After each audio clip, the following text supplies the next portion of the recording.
شروع اللہ کے نام سے جو بڑا مہربان اور نہایت رحم کرنے والا ہے۔ السلام علیکم، امید ہے کہ آپ سب خیریت سے ہوں گے۔ اللہ تبارک و تعالی آپ سب کو ہمیشہ خوش رکھے، آباد رکھے۔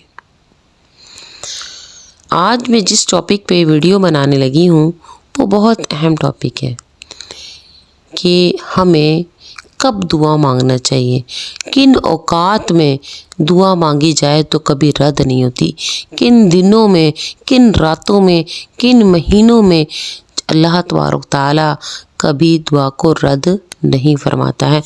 تو کچھ اوقات، کچھ مقامات اور کچھ لوگ یعنی کہ اشخاص ایسے ہوتے ہیں جن کی موجودگی میں اللہ تبارک تعالیٰ، اللہ رب العزت کی ہاں دعائیں قبول ہوتی ہیں۔ ان اوقات میں سے ایک رات شب برات بھی، یہ شب برات کی جو رات ہے وہ قبولیت کی رات ہے۔ حدیث میں اس کی بہت سی فضیلت، بہت سارے فضائل بیان ہوئے ہیں۔ رجب، شعبان اور رمضان المبارک تینوں مہینے اکٹھے آتے ہیں۔ اللہ تعالیٰ کے ہاں ان تینوں مہینوں کی بڑی اہمیت ہے۔ اللہ رب العزت نے رجب کو معراج کی رات کے ذریعے فضیلت بخشی اور رمضان المبارک کو لیلۃ القدر کے ذریعے عزت عطا فرمائی۔ ان دونوں مہینوں میں درمیان کا مہینہ ہے شعبان، اس لیے اس کو کریم الطرفین مہینہ بھی کہا جاتا ہے۔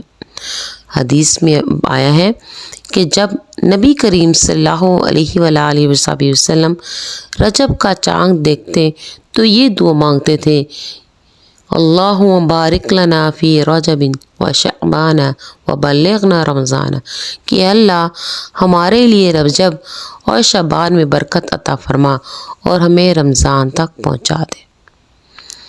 نبی کریم صلی اللہ علیہ وآلہ وسلم نے ارشاد فرمایا کہ رجب کا مہینہ اللہ رب العزت کا مہینہ ہے، کیونکہ اس لیے کہ عام طور پر اس مہینے میں مالدار لوگ اپنے مال کی زکوٰۃ نکالتے ہیں اور غریبوں کا خیال کرتے ہیں۔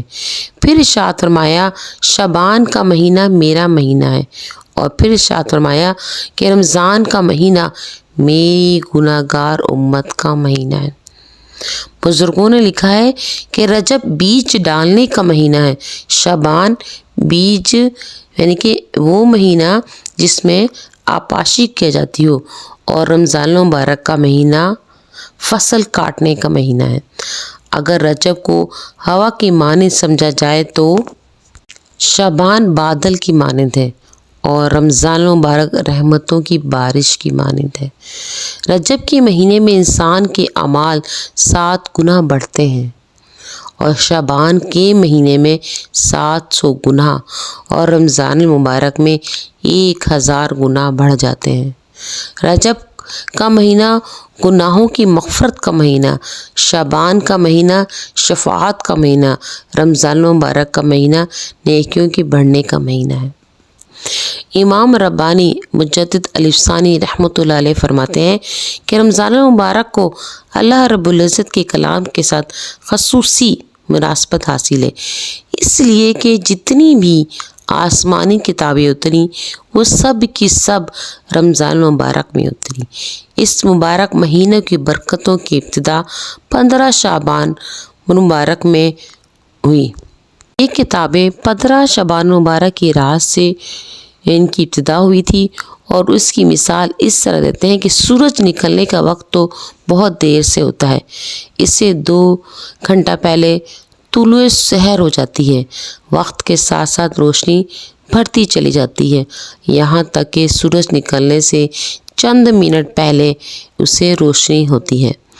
جیسے سورج طلوع ہو چکا ہے، بعض اوقات لوگوں کو یہ غلط فہمی بھی ہو جاتی ہے سورج نکلا ہے کہ نہیں ہے۔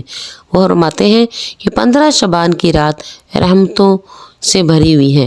اس مہینے کے لیے طلوع یہ مہینہ جو ہے سورۃ طلوع سحر کی مانند ہے، پھر ہر دن میں یہ نور بڑھتا رہتا ہے، حتیٰ کہ رمضان المبارک سے چند دن پہلے ایسی برکتیں ہوتی ہیں کہ جیسے کہ رمضان المبارک میں برکتیں نازل ہوتی ہیں۔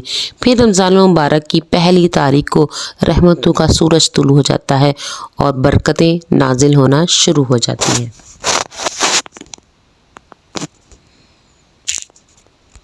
اللہ رب العزت نے ہمیں پھر اس مہینے میں پہنچا دیا اور اس مہینے کی مبارک رات شب برات 15 شعبان کی رات کو مانگنے کے لیے ہمیں اس دنیا میں باقی رکھا۔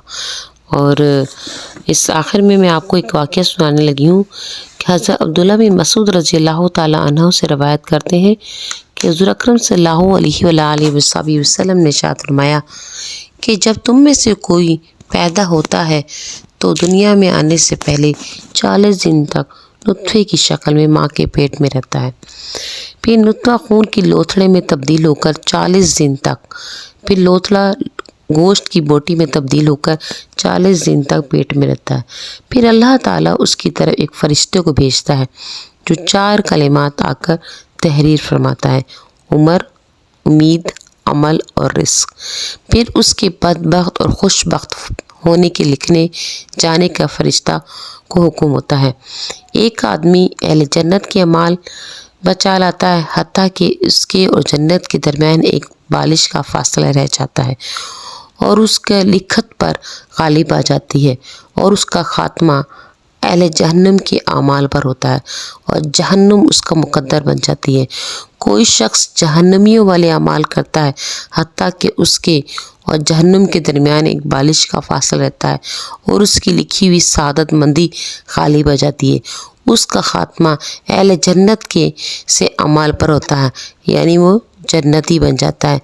اب یہ حدیث جو میں نے آپ کو بیان کی وہ پہلی حدیث سے موافق کہ اعمال کا دار و مدار خاتمے پر ہوتا ہے، لہٰذا میرے بہنوں، مسلمان بھائیوں، بہنوں، دوستوں، بچوں، ہر مسلمان پر واجب ہے کہ وہ اللہ تعالیٰ کی بارگاہ میں دعا کریں، مانگیں، گڑ گڑائے اور یہ دعا مانگے کہ اللہ ہمارا خاتمہ ایمان پر ہو، کیونکہ نزا کے وقت سب سے زیادہ جو چیز ہمارے قریب ہے کرتی ہے خوف سلب ایمان کا ہے، یعنی کہ ہمارا ایمان نہ ختم ہو جائے۔ تو اللہ تبارک تعالیٰ ہمیں دین کی سمجھ بوجھ اس پر عمل کرنے کی توفیق عطا فرمائے۔ وآخر دعوانا ان الحمد للہ رب العالمین۔